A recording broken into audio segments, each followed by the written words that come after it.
to this episode of Getting to Better Together, our podcast mini-series sponsored by the Centre for International Development, Social Entrepreneurship and Leadership, CIDSEL, as we call ourselves. This is the University of the Sunshine Coast and supported by Noosa FM Radio 101.3.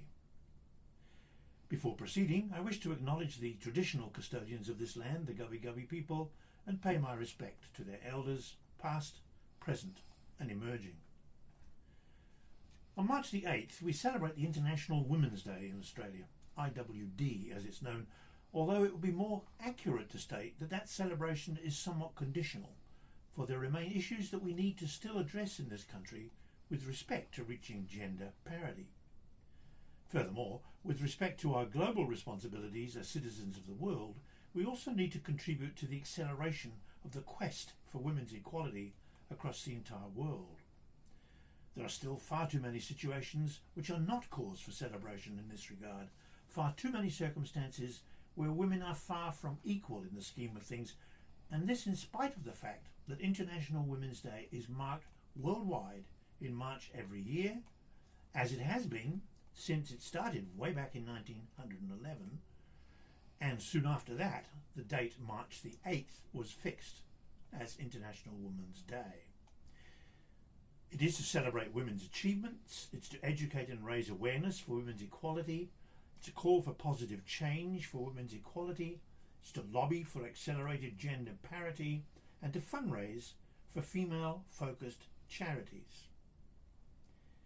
Here at CIDSEL we take this global responsibility very seriously, for our central function is indeed international development, the ongoing search for inclusive betterment within a global context. And in all of our international work, we explicitly embrace equity, which happens to be the specific theme for International Women's Day 2023 this year. We ensure that we include activities that highlight what are referred to as GEDSI matters, GEDSI, gender equity, disability and social inclusion, and how they can and should be incorporated in any development project or program that we do. This indeed we accept as among our moral duties. My guest this morning, Tammy Harriott, assumes special responsibilities for GEDSI issues and has a deep commitment to the principles and practices. The fact that she is also General Manager of CIDSEL further emphasises the importance of these dimensions to our work. Good morning, Tammy, and welcome. Thank you, Richard. Let me start by asking what you actually do to ensure the incorporation of GEDSI matters into the work of the Centre with international delegates in our courses, for instance, in our development projects overseas. I think the most important aspect that I bring to the table is being able to shape the lens from which people see the activities that we do. So by that I mean, if you look at it from the perspective of just GEDSI, we talk about the theory or the concepts of what it means to have gender equality. But for me, it's observing the way we behave, the way we work, the things that we do, and really having a deep dive into those activities. Where are women represented? Are they represented in the right manner? Are the right women represented? So it goes beyond just the activities of including women, but ensuring that women are fully participating in the society in which we live. And that, for me, is the only way to get to a better place. So in the work we do that from the get-go, do we? From the very beginning. It's right. At every aspect. An example of something that happened recently is we were all in a ceremony together, and I noticed that without intention, so it's unintentional, male colleagues were speaking. And I could see from the background that we were not representing the belief system that we have. Mm-hmm. And so I interjected. I went in and I made sure that we acknowledge that even at times when we get it wrong, and we corrected it. So I think it's having the lens of being able to see that in all things. Right. And then having the responsibility to involve, to engage in conversation, to raise that issue. Huh? To raise the issue. But I think it's important to acknowledge it. Sure. If we go about just doing the activities, we're not acknowledging when we don't get it right. Right. And I think that becomes this idea of it's orchestrated or it's curated in a certain way. I think for us to get to that better place is to acknowledge it when it doesn't happen. Right. That is as important as getting it right. There are some cultural sensitivities about all this, aren't there? I mean, some cultures, quite clearly, women are, in group situations, for instance, silent. Yeah. Inclusivity is nuanced. That's nuanced. It's right. very nuanced. Right. But acknowledging the nuances gets us to at least move from that place of being totally silent Right. and acknowledging that in order to get to another place, that silence represents something. So let's understand that the silence represents something. Is there a risk, if we intervene in those situations, no matter how subtly, that could be regarded as a sort of cultural attack? It is not our job to define culture. No. It is our job to understand the nuances in the culture, but importantly, to get everyone to understand the consequences of the actions that we take. Right. So if women remain silent and they're not participating, what does that do to our development? And if there are choices that we make, both for men and women, Right. if we're happy with those choices, then we continue the way we are. Right. If we're not happy, then we have to progress and evolve in our culture so that we can get to a better place. Speaking personally for a moment, can you trace back in your lifetime the moment when you became particularly sensitive? So, interestingly enough, it came from my dad. Okay, right. So, I became a feminist not because of my mother. I became sensitive not because of my mother. I became sensitive because of my father.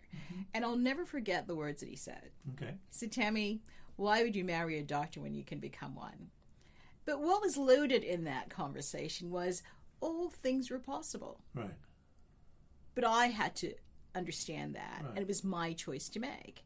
And he gave me permission in that statement to define who I wanted to be as a human being.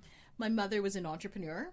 She had all the examples and all the representations that I needed to follow. But it's the subtle words to my father that made the biggest difference. Can you recall what age that was? I was about 8 years old. 8? Yes. Good Lord. I came from a family that we discussed these issues, Yes, and good. they weren't silent about Yes, them. no. But yeah, I was about 8 years old. And it has been the single most impactful influence in my life. Clearly has been. Yes, you remember it so well. Yeah, I remember it so well. And I, from that day, I could see things differently. Right. So I would observe the cultural norms and the cultural practices, and I always question them. So the thing that he instilled in me is that intellectual curiosity about the things that we say versus the things that we do. And siblings, they feel the same way? Not necessarily. Oh. They heard something different. Right. Right. What I heard in his statement was permission. Right. Right. Permission, not that he was granting me, but I needed to grant myself. And he just made me aware of it. I have siblings who have heard very different things, and they don't necessarily follow that inclusive nature that my dad instilled in me, but he was also representative of that. Right. He lived his life. He never put limitations on anyone. And I think that it's that lived experience combined with those words that have been so meaningful for me. The word feminism, or the concept itself, has had a sort of checkered history, I guess. Are you happy using the word, and are you comfortable in being regarded as a feminist? I was born a feminist. Very comfortable. Okay. You have to be comfortable in your own skin. Yes, We right. can't shy away from who we are. And each of us will express that differently. So the discomfort that people feel is the expression of the who has a megaphone, right? Who speaks the loudest. But we can't get sidetracked by the megaphone. Right, the movement still has to happen, and I'm happy with that. I've always, when everyone shied away from the word feminist, I've been a feminist because it's a word of power, and it is a word of inclusivity because you're fighting for equality. And why wouldn't you? What's wrong with that?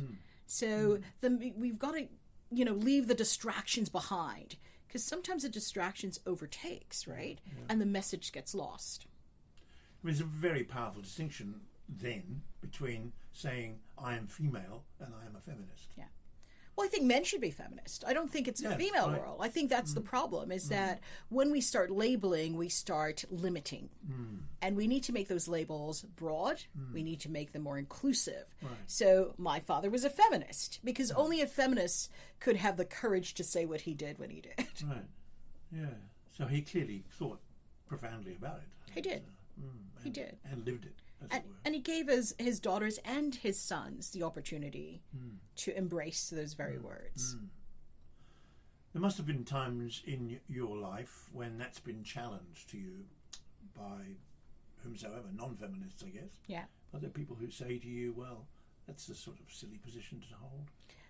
There have been many challenges, both from men and women. Interestingly enough, when I first moved to Brisbane, my friends would say, I can't be known by the F word, the word of a feminist. And I said, well, that's a choice that we make.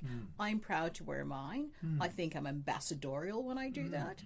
But I also think when you have those labels, there are responsibilities that come with that. Privilege, entitlement all comes with responsibilities. Right. So you can take it to mean something that is about a power grab, or you can take it to mean something that is about responsibility. And we have a stewardship. So I take those things very seriously. I'm not challenged by it because it's me. It's who I am. So I embrace it and I make it the best of me. Well, there's 5 features that I mentioned earlier: the celebration, education, call for positive change, lobbying, and fundraising. Which of those do you believe that you most clearly manifest? I struggle with all of those in the same way, in that we have to be careful that those don't become distractions. Good. Okay. Yeah. So it's very meaningful to celebrate, but what are we celebrating? Right? It's meaningful to fundraise, but who do we provide access to? So beyond the things that we do, we have to think about, are we getting distracted by the activity, and are those activities really leading to real change? So for me, it's to present the lens of inclusivity. When we look at something, we should be able to determine, are we on the right track or not? And if we can't do that, we need to step back and figure out how to do that. So the issue of critical reflection, of not just thinking about things, but thinking about them critically, becomes critical. It's important. Yes. It has to be embodied. It has to be the core. It has to be the fundamentals. Right. When you think of inclusivity. Otherwise, you will put all the processes in place, you'll put all the activities in place, and you won't lead to that result. Because if you're not able to look at it and determine whether or not you're on the right track, then you have no ability to change course or to pivot. Oh, right. It is, to me, absolutely extraordinary in these days that women in Australia alone still suffer huge disadvantages in pay alone. The fact that women receive whatever it is, 10% or more, less. Why did that happen in the first place? Well, I can tell you what I think happens. Okay. Yes. And I don't think, so if I look at pay alone, I often think it's not as nefarious as it may appear. It's behavior. Right. I think as women we behave a certain way for the most part, and those behaviors are not part of the game of success in the society in which we live. Right. So women tend to look at embrace work for different reasons than men. I mean, it's part of men's identity. The extent to which it's part of women's identity, I'm not so sure. I think it's lesser of identity because we have identity in family and in caring and in community in a different way than men would.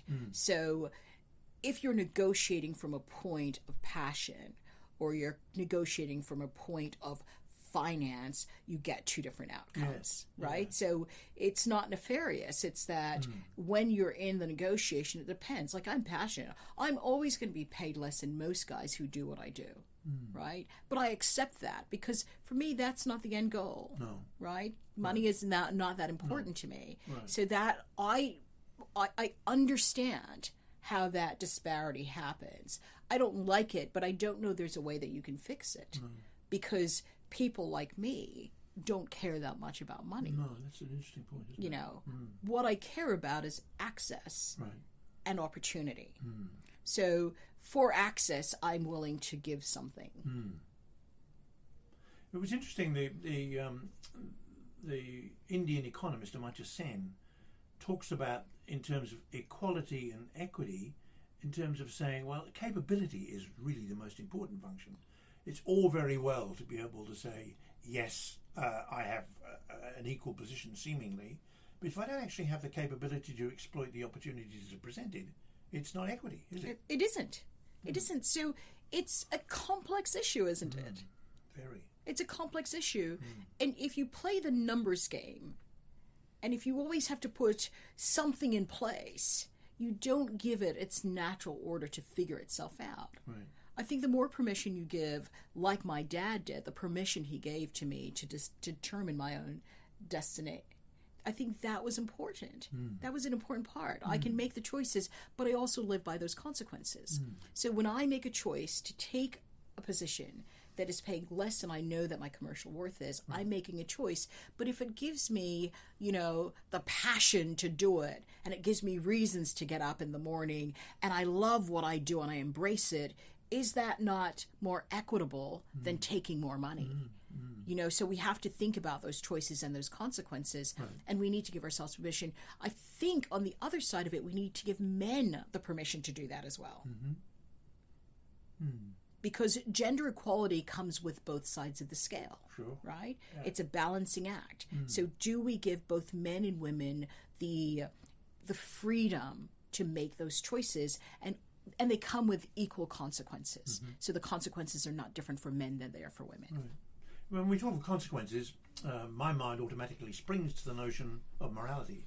One of the definitions, of course, of morality is that every human activity has moral consequences, has moral significance.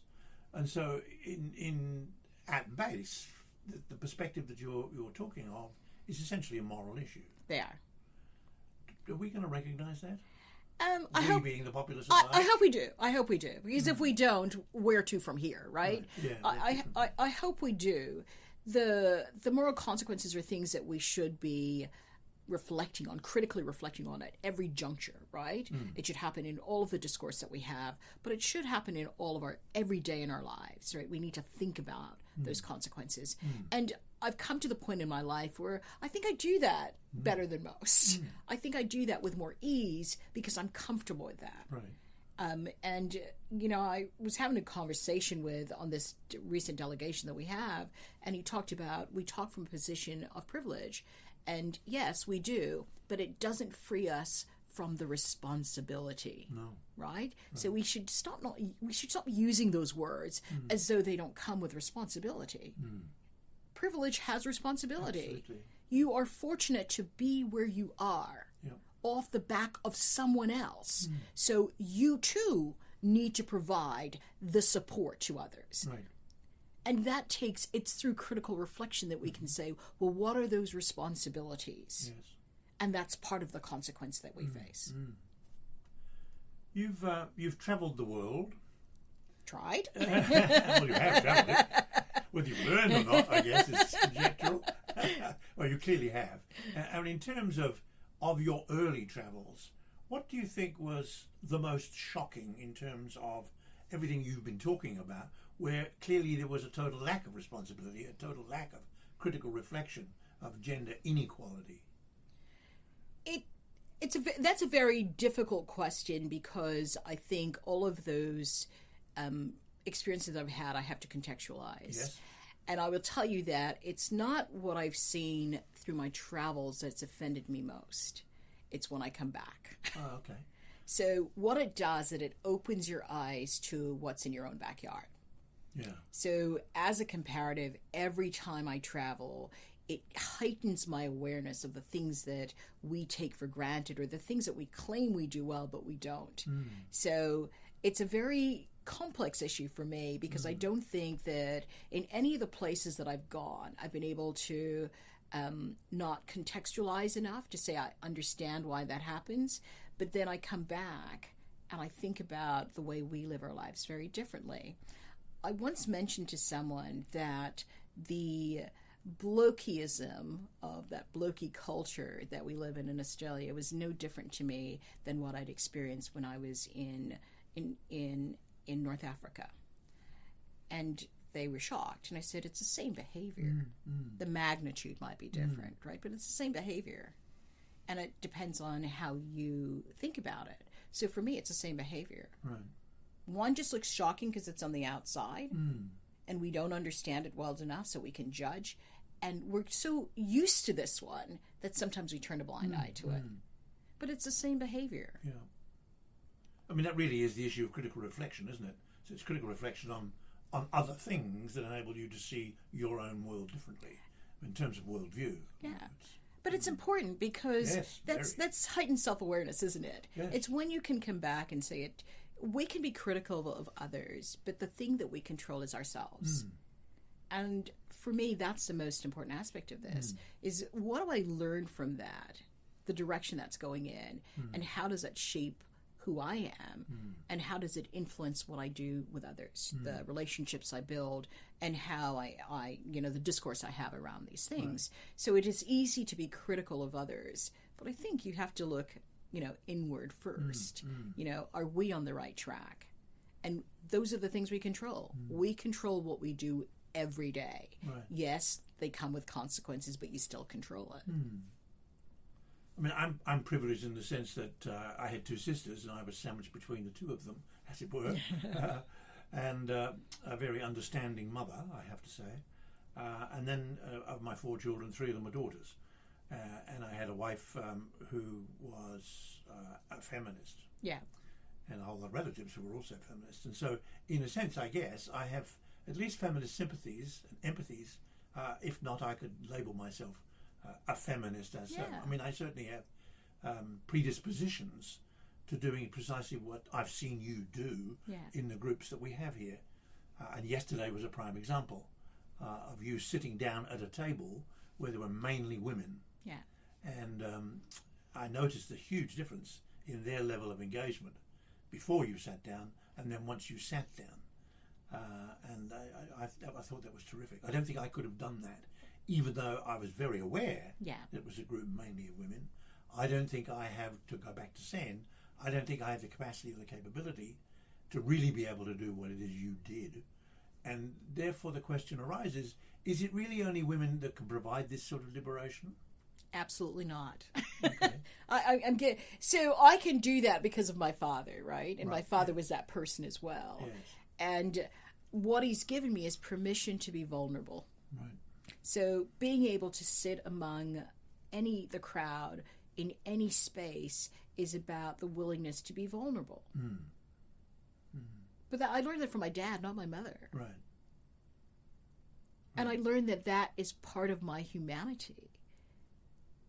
Yeah. That's the thing I embraced most. Yeah. It's part of a humanity. We're all people on the planet together. Right. Yep. Everyone's welcome around the table. Yep. And I think that the way that we have approached equality is equal for some, but not for all. Right. So I think that the track we're on is not a very inclusive thing. Because if it's inclusive, you have to be vulnerable. You have to be willing to be wrong to get it right. Correct. You have to be able to look on the outside to see what's inward. And those are all things that matters. So I know it's hard. I think it's more difficult for some men to have that place, and I get it. Right. But I think until you allow yourself to be vulnerable, and is it the cultural expectation that you have to be in a different place that causes that discomfort? Whereas I have that cultural permission. And maybe it becomes easier for me as a woman to do that, but I know women who struggle with that as well. There's a class issue, there's a education issue, there's a cultural issue. I see myself as trans, all of those things, right? I'm very fortunate. I was born in a body that allows me to do that. But I've also embraced it and said that, it's, if I want to be a citizen of this world, I must be vulnerable, and I must come to the table as equal, regardless of whom I'm with. Yeah. Is there, final comment, is there a danger that when we talk about celebrating women's achievements, is there a danger that really does provide the overall focus, unfortunately? In other words, we really do say, gosh, that's terrific, isn't it? We've achieved so much. And then not said all the things you've been saying in terms of consciousness of a situation where there are still not cause for celebration. Yeah. So I am a silent cynic, if you know me personally.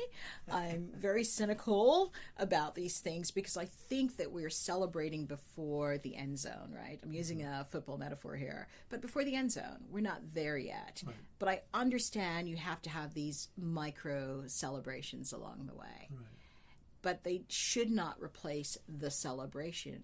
And I think that we're distracted by the micro celebrations, and we're not at the end zone. We're at the, oh gosh, I could say we're at the 40-yard line, not even the 50-yard line, right? In our own territory, and we've got a long way to go. So the celebrations cannot become the distractions. No. If they become the distractions, we think we're already there, and we take, you have a different play, and your play becomes something that's you're going to have to end up, passing the ball into a territory that you're unfamiliar. So I don't like the distraction. I personally don't like the distraction of the celebration, but I understand the necessity of those micro transactions, right? The micro celebrations about the achievements, to acknowledge that women have made a contribution in society. But who doesn't know that by now? Who on this planet does not acknowledge that? So how do we move from the micro transactions to something more meaningful? But we're different people. So for me, the micro transactions are not it. But for some, it's a thing that they hold on to. I don't believe I can replicate someone's life. I've got to pick my own journey. Sure. So those things stand as a symbol, but so do the words to my dad. And he already told me what I knew, so I don't need it. Well, let me presume to micro-celebrate this particular conversation, Tammy. It's been delightful, as I knew it would be. Thank you so much for spending time, and thank you all for listening, and I look forward to the next time we meet. And Richard, thanks for the opportunity. Thank you, and goodbye.